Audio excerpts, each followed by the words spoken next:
You know, what's really the difference between bullying and just, peer conflict? It sounds like a pretty simple question, right? But for some school districts, the answer isn't simple at all. It's a strategy. Today, we're going to dig into how a simple choice of words can mean the difference between a student getting protected and getting completely ignored. So let's start there. At first glance, you'd think the difference is obvious. I mean, bullying is way more serious, right? But what if I told you it's not just about how severe the action is? What if it's actually a calculated choice with massive legal consequences? Let's unpack what's really going on here. So our main source for this explainer is the Student Advocacy Network Institute, or SANI. And what they argue is that this isn't just about semantics, it's not just words. They've found that for a lot of school districts, the words they choose are part of a deliberate legal strategy.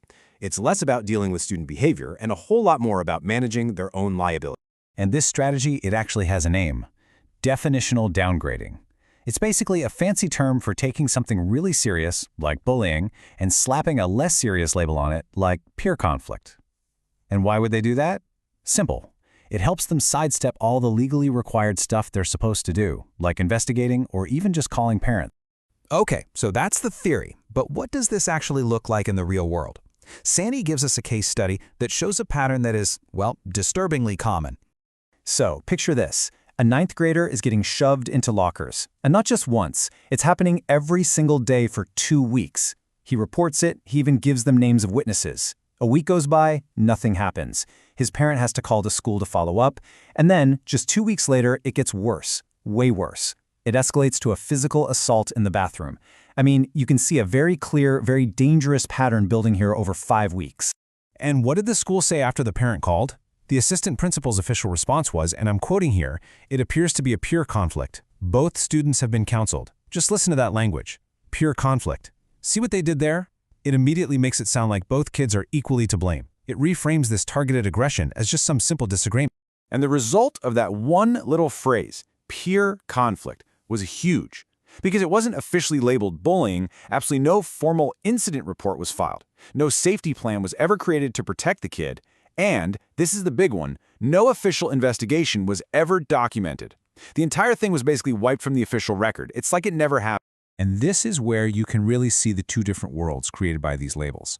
Look, if an incident is called bullying, it triggers this whole cascade of legal requirements. Investigations have to happen, documents have to be filed, safety plans have to be made. But if it's called peer conflict, crickets, nothing. No timeline, no paperwork, no action required. It's basically an accountability off-ramp for the school. And this really gets to the core of what SANI is saying. This isn't just some neutral observation by the school. No way. It's a strategic move. The whole reason for doing it is to make those legal obligations that come with the word bullying just disappear. Which, of course, brings us to the big question, why?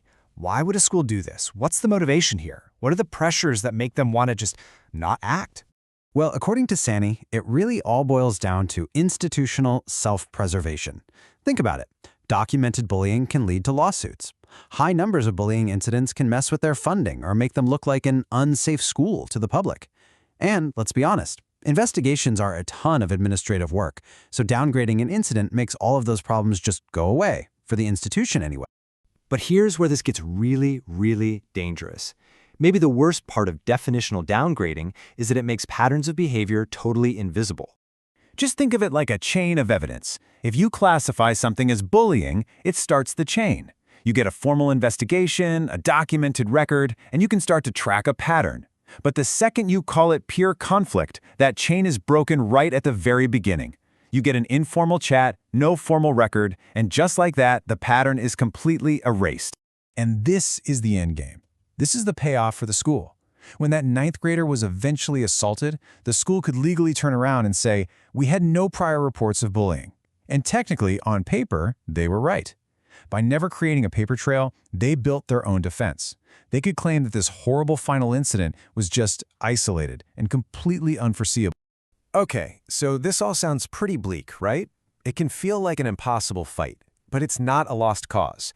The question is, what can parents actually do about it? Well, SANI has put together a very clear 5-step playbook to fight back against this kind of manipulation.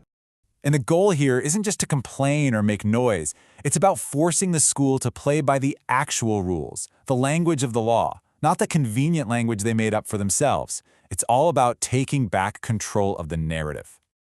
All right, let's break it down. Step 1, document the actual conduct, not the district's label. So don't use their words, stick to the facts. My child was shoved daily. Step 2, cite the law.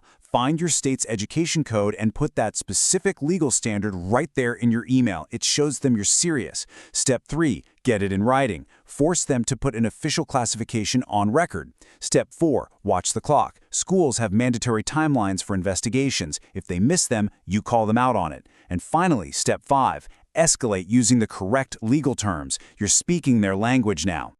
And that's why this works. Using this playbook sends a crystal clear signal that you see the game they're playing and you're not going along with it. You're holding them accountable to the actual law, not their convenient little euphemisms. And believe me, that changes the entire dynamic of the conversation. So, I'll leave you with this question to think about. The next time you hear about an incident at a school, listen closely. Really listen to the words being used. Are those words there to clarify what happened and protect the students, or are they there to manage perception and protect the institution? The answer to that question tells you everything you need to know.